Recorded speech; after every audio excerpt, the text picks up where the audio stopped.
So hello guys, welcome to my channel Jayantika lifestyle. आप सबका मेरे चैनल में बहुत बहुत स्वागत है। तो अभी चल रहा है वैसे भी सावन का महीना और इस टाइम पे हरियाली और चारों तरफ हरे हरे पौधे ही हैं। तो आज हम पौधों के ऊपर ही बात करते हैं।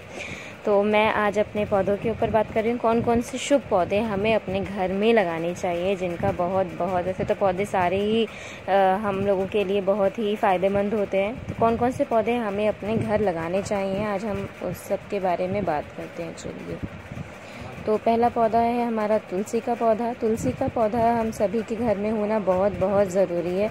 तो इन सभी अपने घर में तुलसी का पौधा ज़रूर लगाएं। तुलसी के पौधे की पूजा भी की जाती है और ये बहुत शुभ पौधा होता है और बहुत ही आयुर्वेदिक में इसका सबसे पहला नाम आता है। इसके बीजों का प्रयोग किया जाता है, इसके पत्तों का बहुत प्रयोग किया जाता है। तो आयुर्वेदिक में जड़ी बूटियाँ बनाने में इसकी बहुत बहुत मान्यता है। सभी को तुलसी का पौधा ज़रूर लगाना चाहिए मेरे हिसाब से अपने घर पे। ये बहुत बहुत फ़ायदेमंद होता है। तो दूसरा पौधा आता है केले का पौधा। केले का पौधा भी पूजा में हमारी ज़रूरत को पूरा करता है। जब भी कभी हमारे घर में कथा होती है तो भी हम केले के जो पौधे की पत्तियां होती हैं उनका उपयोग करते हैं। तो केले के पौधे की पूजा भी की जाती है। बृहस्पतिवार का हम फास्ट रखते हैं, उसमें भी उसकी पूजा की जाती है। तो केले का पौधा भी हमारे घर में बहुत शुभ माना जाता है। तीसरा पौधा आता है बेलपत्र का पौधा। बेलपत्र का पौधा जो होता है वो भी बहुत शुभ पौधों में ही आता है। बेलपत्र में कांटे तो होते हैं, लेकिन बेलपत्र का जो पौधे होते हैं ये शंकर जी को बहुत प्रिय है। और सावन के महीने में जब हम शंकर जी की पूजा करते हैं तो बेलपत्र की पत्तियां चढ़ाते ही हैं। तो बेलपत्र के पौधे को भी बहुत शुभ माना जाता है और इसकी बहुत बहुत मान्यताएं भी जुड़ी हुई हैं। इसकी एक पत्ती हमें डेली शंकर भगवान जी की, जब हम शिवलिंग की पूजा करते हैं तो उस टाइम पे हमें चढ़ाना चाहिए। इससे अगर ये हम चढ़ाते हैं तो शंकर भगवान हमारी पूजा से प्रसन्न होते हैं। तो बेलपत्र का पौधा जो होता है आप किसी भी छोटे से गमले में लगा सकते हो, बहुत आसानी से लग भी जाता है, केयर भी इसकी बहुत आसानी से होती है। चौथा पौधा हमारे पास आता है money plant. Money plant usually सभी लोग जानते हैं और मनी प्लांट ईज़िली हम इसकी केयर कर सकते हैं। कहीं भी छोटी सी जगह में ये लग जाता है, किसी भी बॉटल में पानी में लगा सकते हैं, मिट्टी में लगा सकते हैं, हर जगह ये बन जाता है और जग जाता है और बहुत ही अच्छा ग्रीनरी लगती है। मनी प्लांट बहुत ही पॉजिटिव वाइब्स होते हैं मनी प्लांट्स में। तो मनी प्लांट के पौधे भी ये बोलते हैं कि मनी को हमारे खींचता है। तो मनी प्लांट का पौधा भी बहुत शुभ माना जाता है।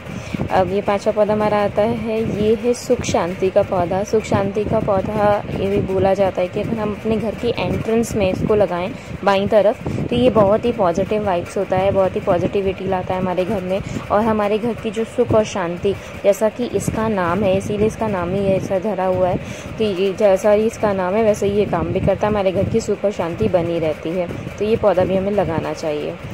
छठा पौधा हमारा आता है शमी पत्र का। शमी पत्र का जो पौधा होता है ये शनि भगवान के बहुत माना जाता है और शनि भगवान को प्रसन्न करने के लिए भी हम इस पौधे को लगा सकते हैं बहुत आराम से।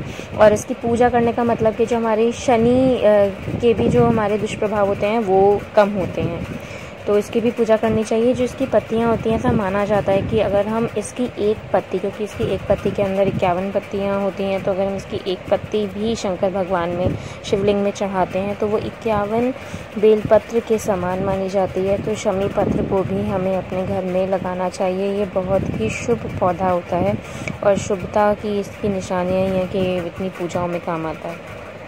फिर हमारा छठा पौधा आता है कड़ी पत्ते का। कड़ी पत्ते का जो पौधा होता है वो मीठी नीम भी इसे बोला जाता है और साउथ में इसका बहुत यूज़ होता है। साउथ वाले जो लोग होते हैं ना वो अपनी हर डिशेस में इसका बहुत प्रयोग करते हैं। ये बहुत जड़ी बूटियों में काम आता है। मीठी नीम का प्रयोग हम खाने में भी, डिशेस में भी बहुत करते हैं। मीठी नीम का प्रयोग हम वैसे मच्छर और कीड़े में भी करते हैं और बहुत आयुर्वेदिक में भी इसको भी यूज़ किया जाता है।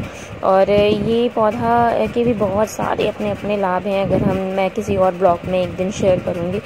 तो ये पौधा भी हमारे घर होना चाहिए।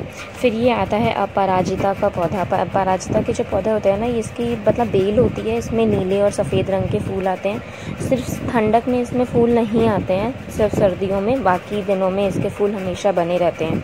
तो ये शंकर भगवान को भी चढ़ाना चाहिए।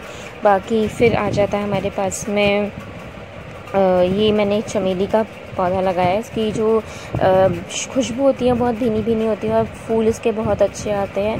बाकी हम मेरे पौधे तो हम कोई भी अपने घर में लगाएंगे, सभी की अपनी अपनी वाइब्स होती हैं, सभी के अपने अपने गुण और औषधियाँ होती हैं। धन्यवाद।